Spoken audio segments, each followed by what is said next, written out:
Hello and welcome to Sharing Your Great Practice. Now this week I'm in something that resembles nothing short of a winter wonderland. I'm in the middle of North Yorkshire in Chapel Haddlesey School, and they're going to be showing us how they've used a winter newspaper to really drum up the festive spirit and reach out to the local community.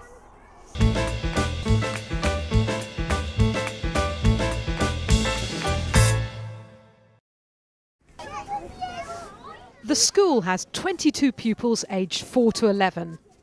Being at the heart of a community, many of the staff who work here were old pupils themselves and their parents came here.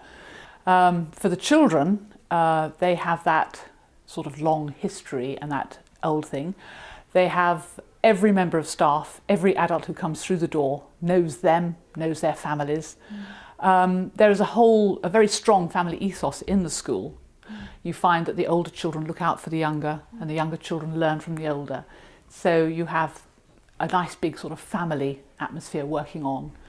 And the children benefit so much because they take on responsibilities, they know who they are, they become confident. I think that sometimes, because we're such a small school, people don't know who we are. They don't realise that we are delivering a modern curriculum. And that we are delivering it very, very well.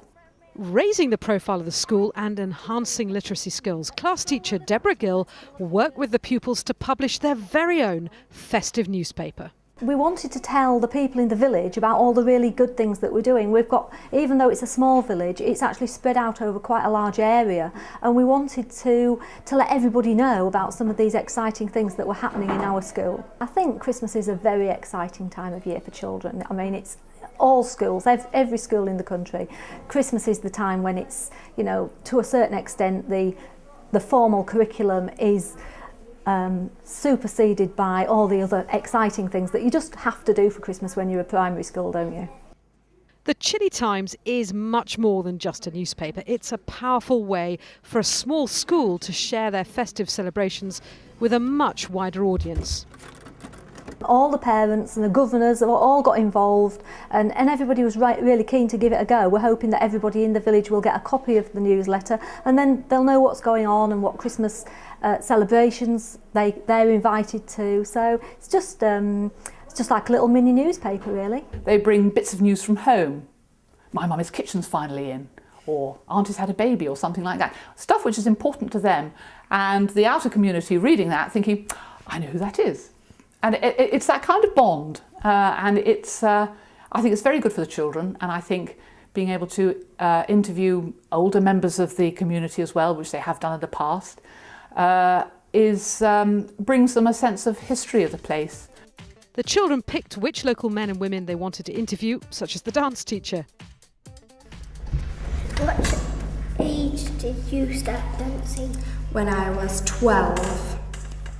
It gets every aspect of literacy involved. There's speaking and listening, the children have been interviewing, meeting different people, going out and about into the village. There's just so much that's gone into it that everybody's really wanted to take part. A team of reporters visit the local pub chef to bake mince pies and then quiz him on his job. And these interviews, which the children arrange with people who live and work in the local community, have a huge benefit in many different ways. Back at school, the children are working on the design of the paper. With this small group of children of different ages and different confidence in literacy, working together has boosted all of their literacy skills. In the Chilly Times, they can write it as they want to write it. Nobody's saying, right, this is a recount or this is a report. They can just write up what they can, and everybody learns from everybody else. A turn of phrase. The older ones will have more journalistic language because they're more experienced. The young ones will pick up on that, but a young one might have a more poetic turn of phrase and the older ones will pick up on that. So everybody's learning from everybody, and the teamwork is a tremendous thing. It's been a really good project because there's so much in it. We've learnt so much about ICT, digital photography. The ICT skills have been enormous, really, because it has taken such a lot of putting together and making it all fit. The Chilly Times, hot off the press, will be distributed around the village. Now, if you want to create your own newspaper for the local community, whatever time of year, here are some top tips from the teachers of Chapel Haddlesey School. Let the children decide what makes an interesting story so they're motivated to write.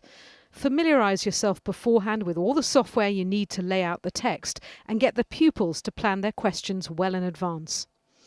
Forge strong links by encouraging the children to interview local people, learn about where they work and publicise what the school is up to in their newspaper.